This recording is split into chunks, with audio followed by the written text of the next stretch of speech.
5 kinds of etiquette I insist upon, by Krishna's mercy. इष्टान भोगान ही वो देवा दास्यन्ते यज्ञ भाविता तैर्दत्तान प्रदायभ्यो यो भुंक्ते स्तेन एव सह. Quote, in charge of the various necessities of life, the demigods, being satisfied by the performance of yajna, sacrifice, supply all necessities to man. But he who enjoys these gifts, without offering them to the demigods in return, is certainly a thief. Lord Krishna, Bhagavad-gita, 3.12. 1. Holding the door. That person is so rude. They saw me coming. I was in the distance, but we made eye contact. It is so cold outside right now. They knew I was carrying a baby. Still, they failed to hold the door open for me. I cannot believe what the world has become. This new generation is the absolute worst. We are doomed. 2. Acknowledging assistance received. That person is so rude. I went out of my way, on a Saturday, to help them. They knew I could get the job done. I was not the person responsible for that issue, but I could not stand by and do nothing. I went the extra mile and received no acknowledgement for my efforts. These people are so entitled it makes me sick. 3. Sending a letter after a job interview. That person is so rude. The interview went well. They have the necessary qualifications for the job. They dressed appropriately, but just see the aftermath. No acknowledgement. No thank you letter. What kind of world do they expect to live in? No way we are hiring them now. 4. Waiting to eat. That person is so rude. We were caught in traffic. We notified them as such. They could have waited a few minutes more, but no. As soon as we sat down to the table, we see them stuffing their faces. They had already ordered. They did not have the courtesy to ask us what we wanted either. Just ridiculous. 5. Touching the feet. That person is so rude. They barely acknowledge me when I see them. They speak in an informal manner.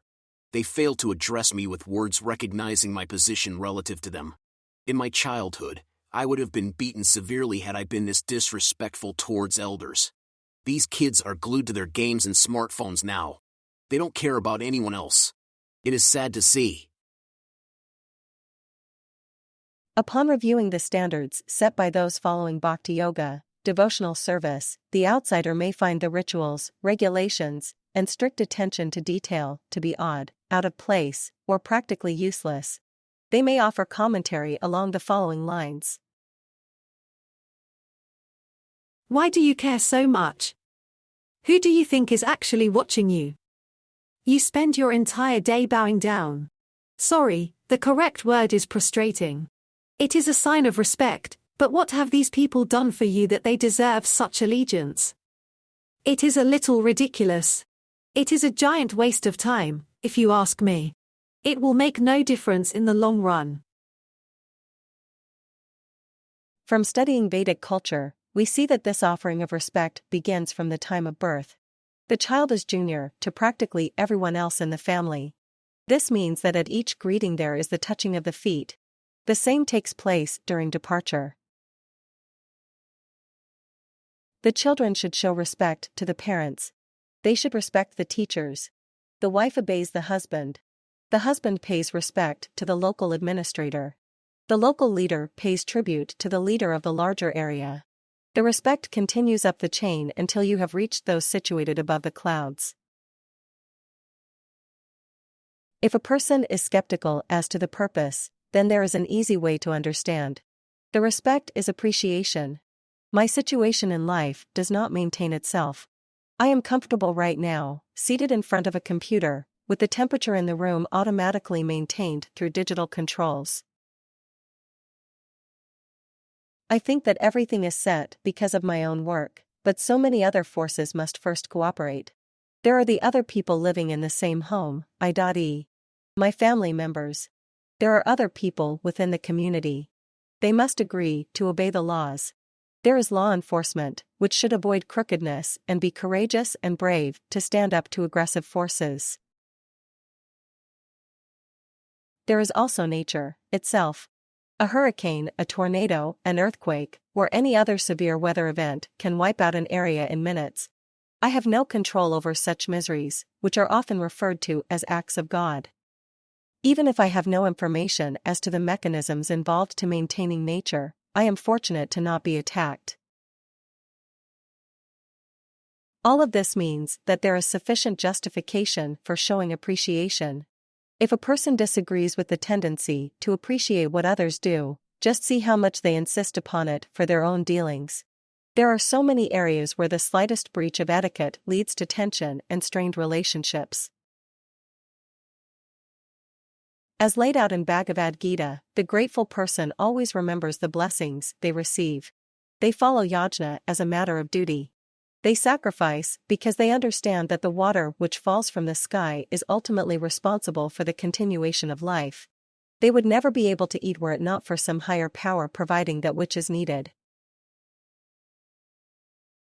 Bhakti Yoga essentially builds upon this principle. It is stacking upon the existing acknowledgement of the sanctions from nature. I am not the doer, after all. I can only contemplate what to do. I can only make plans. Other forces have to cooperate in order for the potential to turn into reality. प्रकृतेः क्रियमाणानि गुणैः कर्माणि सर्वशः अहंकारविमूढात्मा कर्ताहम् इति मन्यते. Quote, the bewildered spirit soul, under the influence of the three modes of material nature, thinks himself to be the doer of activities which are in actuality carried out by nature. Lord Krishna, Bhagavad-gita, 3.27.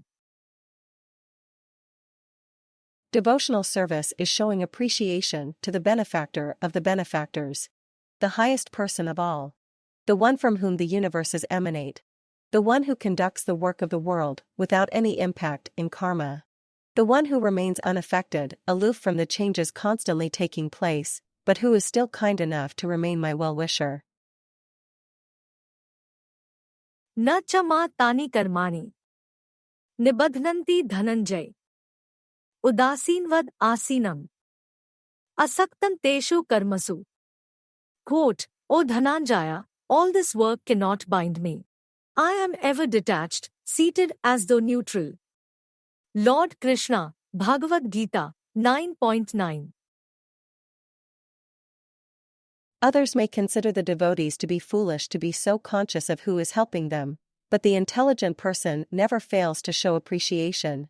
They are well aware of how fragile the life experience within the material world is, and so they maintain a link in consciousness to the one who is the ultimate enjoyer of all activity in appreciation, Yajnashvara.